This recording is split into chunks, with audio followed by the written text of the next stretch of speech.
तो नमस्कार दोस्तों, मेरा नाम है राम और मैं स्वागत करता हूं आप सभी का डिजिटल दिल्ली चैनल पर। आप सभी को पता है कि हम हमारे चैनल के ऊपर गवर्नमेंट जॉब्स की अपडेट डालते रहते हैं, गवर्नमेंट स्कीम की अपडेट डालते रहते हैं और ईडब्ल्यूएस डीजी कैटेगरी की जो सारी इन्फॉर्मेशन आपको हमारे चैनल पे देखने के लिए मिलती रहती है। तो आप सभी को, जैसे कि मैंने अभी बताया कि गवर्नमेंट अपडेट्स आप हमारे चैनल पे देख सकते हैं। तो जैसे कि आज ये अपडेट आया है कि आयुष्मान कार्ड बनने चालू होने वाले हैं, लागू हो गई है आयुष्मान कार्ड योजना। तो आयुष्मान कार्ड योजना का रजिस्ट्रेशन आप सीखना चाहते हैं तो मैं आपको पूरा रजिस्ट्रेशन करके दिखाऊंगा कि आप किस तरीके से रजिस्ट्रेशन कर सकते हैं। फिलहाल हम बात करने वाले हैं आज के मेन टॉपिक के ऊपर। जो मेन टॉपिक है हमारा आज का, कि जो ईडब्ल्यूएस कैटेगरी की सेकंड लिस्ट आनी है, तो ये लिस्ट कब तक आने वाली है। तो यहाँ पे काफ़ी सारे पेरेंट्स का जो फर्स्ट लिस्ट के अंदर नाम आ गया है। तो फर्स्ट लिस्ट वाले पेरेंट्स के लिए तो सभी के लिए वेरिफिकेशन कंपलसरी थी। तो वेरिफिकेशन अगर आपकी हो गई है तो बहुत ही अच्छी बात है, आपके बच्चे का एडमिशन हो गया है तो आपको कॉन्ग्रेचुलेशंस। अगर आपको यहाँ पे डिफिशियंसी मेमो मिला है डीओई की तरफ से, तो आप उसे किस तरीके से शॉर्ट कर सकते हैं। आप मेरे चैनल पे और भी वीडियोस पड़ी हुई हैं, डिफिशियंसी किस तरीके से आप अपने हटा सकते हैं, तो उन वीडियोस को देख सकते हैं और अपने deficiency related question sort out कर सकते हैं। तो फिलहाल तो आज जो हम बात करने वाले हैं वो होने वाली है हमारी सेकंड लिस्ट के बारे में। तो हम चलते हैं देरी ना करते हुए डायरेक्टर ऑफ एजुकेशन की वेबसाइट edudel.nic.in के ऊपर। तो जैसे ही हम वेबसाइट ओपन करेंगे तो वेबसाइट हमारे सामने कुछ इस तरीके से ओपन होकर आती है। तो आप सभी को पता है कि जब यहाँ पे डायरेक्टर ऑफ एजुकेशन की तरफ से कोई भी नोटिफिकेशन आता है तो सारी डिटेल्स आपको यहीं पे पब्लिक सर्कुलर्स के अंदर देखने के लिए मिलती हैं। तो पब्लिक सर्कुलर वाला ऑप्शन ये है, यहाँ पे आपको सारी इन्फॉर्मेशन देखने के लिए मिल जाती है। तो यहाँ पे जैसे भी आप फिल करना चाहेंगे, अभी तो फिलहाल फ्रीशिप का फॉर्म काफ़ी सारे क्वेश्चन आ रहे हैं कि फ्रीशिप का जो रजिस्ट्रेशन है ये कब तक ओपन हो सकता है। तो फ्रीशिप के लिए रजिस्ट्रेशन कब तक ओपन हो सकता है और आपको क्या डॉक्यूमेंट्स की आवश्यकता पड़ने वाली है। तो देखिए, डॉक्यूमेंट्स तो आपको मैंने काफ़ी बार बताए हैं कि जो आप अगर ईडब्ल्यूएस फ्रीशिप का फॉर्म फिल करना चाहते हैं और आप अगर ईडब्ल्यूएस कैटेगरी से भरेंगे तो आपको यहाँ पे इनकम सर्टिफिकेट की ज़रूरत पड़ने वाली है। और यदि आप इनकम सर्टिफिकेट नहीं बनवा रहे हैं तो आप अगर राशन कार्ड है आपके पास तो राशन कार्ड के माध्यम से भी बनवा सकते हैं, भर सकते हैं, यानी कि ईडब्ल्यूएस फ्रीशिप का फॉर्म फिल किया जा सकता है। तो देखिए, यहाँ पे बस इतना सा अंतर है कि आपको ये चीज़ ध्यान रखनी है, जैसा कि अभी रिजल्ट आया जो फर्स्ट लिस्ट आई नर्सरी केजी फर्स्ट क्लास के लिए। तो यहाँ पे जो इस बार परेशानी देखनी पड़ी पेरेंट्स को, तो वहाँ पे उन्हें ये देखना पड़ा, जैसे कि इनकम सर्टिफिकेट की आपने स्लिप से फॉर्म फिल कर दिया तो आपका सर्टिफिकेट अगर बाद में रिजेक्ट हो गया तो आपको यहाँ पे डीओई की तरफ से डिफिशियंसी मेमो दिया गया। तो आपको इस प्रॉब्लम को बहुत ज़्यादा पेरेंट्स को फेस करना पड़ा। तो आप यहाँ पे ऐसा करें कि अगर जब भी फ्रीशिप का रजिस्ट्रेशन आप करेंगे तो आप यहाँ पे ये एक चीज़ अच्छे से ध्यान रखें कि जिससे भी आप अपना इनकम सर्टिफिकेट का फॉर्म फिल करवा रहे हैं वो प्रोफेशनल हो, उनको अच्छे तरीके से जानकारी हो कि क्या क्या डॉक्यूमेंट्स लगते हैं और आपको उसके आगे क्या करना होता है। ऑनलाइन अप्लाई कर देने से ही नहीं सर्टिफिकेट बनने वाला है, आपको यहाँ पे एसडीएम ऑफिस जाकर आपके डॉक्यूमेंट्स वेरीफाई भी कराने होते हैं। तो क्या क्या डॉक्यूमेंट्स लगते हैं, डॉक्यूमेंट्स भी मैंने आपको सारे बता रखे हैं कि इनकम सर्टिफिकेट अप्लाई करने के लिए आपको जो दस्तावेज चाहिए होते हैं। तो दस्तावेजों में ज़्यादा कुछ नहीं है, आपका आधार कार्ड लगने वाला है, इलेक्ट्रिसिटी बिल लगने वाला है, अगर आप किराए पे रहते हैं तो आपका रेंट एग्रीमेंट लगेगा, आपका 6 मंथ का स्टेटमेंट लगता है, एक डिक्लेरेशन फॉर्मेट होता है, उस पर आपके सिग्नेचर हो जाते हैं। तो बस ये एक छोटे से ये सारे डॉक्यूमेंट्स अपलोड किए जाते हैं। ये सब आप ई डिस्ट्रिक्ट पोर्टल के माध्यम से कर सकते हैं और मैंने अपने चैनल पर पोस्ट भी किया हुआ है। इनकम सर्टिफिकेट आप स्टेप वाइज देख के उसे फिल कर सकते हैं कि आप किस तरीके से घर बैठे अप्लाई कर सकते हैं।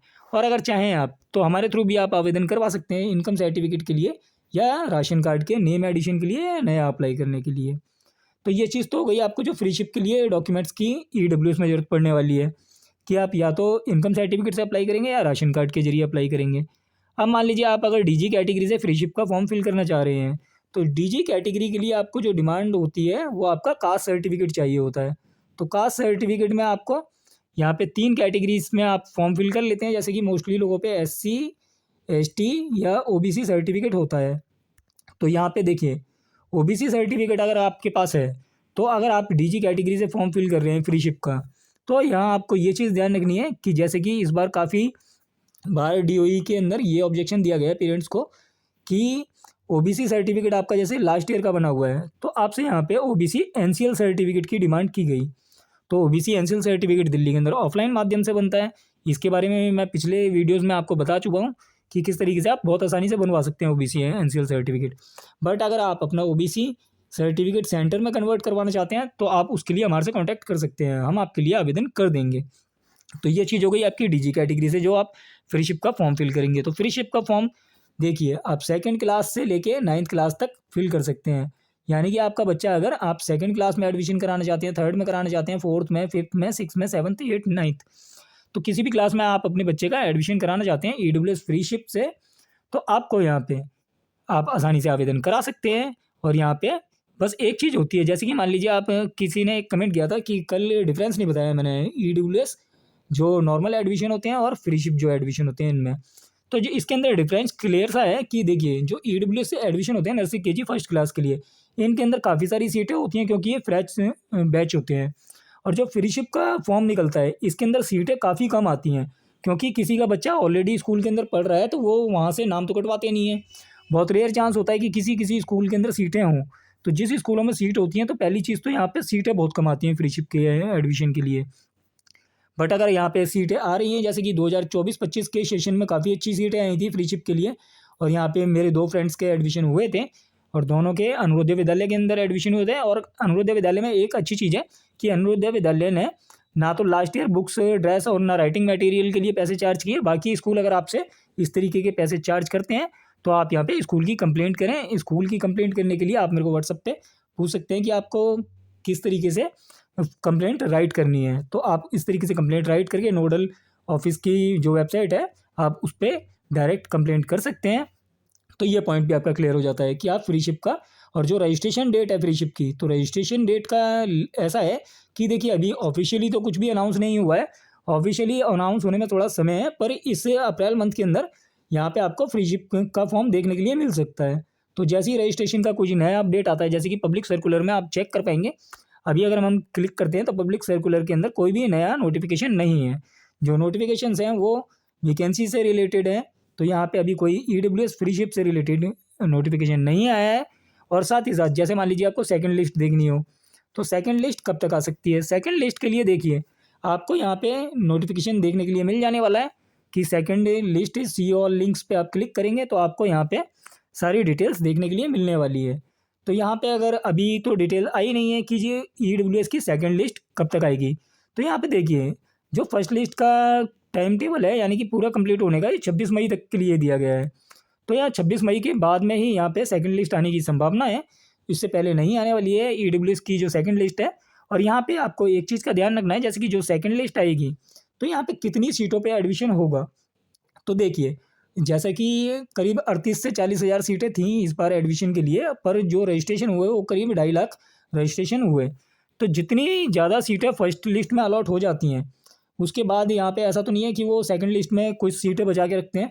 यहाँ पे वो पहली लिस्ट में ही सारी सीटें अलॉट कर देते हैं। इसके बाद में अगर आपके किसी पेरेंट्स के एडमिशन छूट जाते हैं, किसी कारण से नहीं हो पाता है उनका एडमिशन, तो जो वो सीटें बचती हैं वो जाती हैं सेकंड लिस्ट के लिए।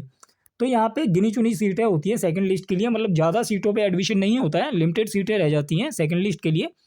बट यहाँ पे ऐसा नहीं है कि ये एडमिशन नहीं होते हैं, सेकंड लिस्ट में भी काफ़ी सारे पेरेंट्स के नाम अलॉट हो जाते हैं। और यहाँ पे आपको थोड़ा सा धैर्य रखना चाहिए, सेकंड लिस्ट में आप आसानी से देख सकते हैं कि आपके बच्चे का नाम आ जाए। तो आपको यहाँ पे पॉजिटिव रहना है, सेकंड लिस्ट को लेके आपके बच्चे का नाम आ सकता है सेकंड लिस्ट में। और आपको मैंने एक स्कीम और बताई थी कि ईडब्ल्यूएस से अगर आपका बच्चे का नाम नहीं आया है, तो यदि आप मान लीजिए SC ST OBC कैटेगरी से बिलोंग करते हैं, तो आप यहाँ पे किसी प्राइवेट स्कूल के अंदर अपने बच्चे का एडमिशन करवा लें। और यहाँ पे आप जैसे मान लीजिए फर्स्ट क्लास से लेकर 12th क्लास तक पढ़ाते हैं, तो यहाँ पे आप रीइंबर्समेंट स्कीम के तहत अपने बच्चे को जो फीस गई आपकी स्कूल को, जो आपने फीस दी, उसका 75% पैसा आपको गवर्नमेंट के द्वारा रिफंड कर दिया जाता है। तो आप रीइंबर्समेंट स्कीम के तहत पैसा रिफंड ले सकते हैं, जो कि 75% अमाउंट आपको मिल जाता है। तो ये भी स्कीम अच्छी है। इसमें एक खासियत ये है कि आप अपने पसंद के स्कूल में एडमिशन करा सकते हैं। और ईडब्ल्यूएस में एक वीक पॉइंट ये है कि ईडब्ल्यूएस में लक्की ड्रॉ के हिसाब से एडमिशन अलॉट होता है, तो यहाँ पे कोई भी स्कूल अलॉट हो जाता है। तो आप दोनों स्कीमों को समझ के जो आपको सूटेबल लगे आप उसके लिए ट्राई कर सकते हैं। तो आशा करता हूँ दी गई जानकारी आपको अच्छी लगी हो। जानकारी अच्छी लगी तो वीडियो लाइक करें, चैनल सब्सक्राइब करें, दोस्तों के साथ शेयर करें ऐसी यूज़फुल वीडियोस पाने के लिए। धन्यवाद।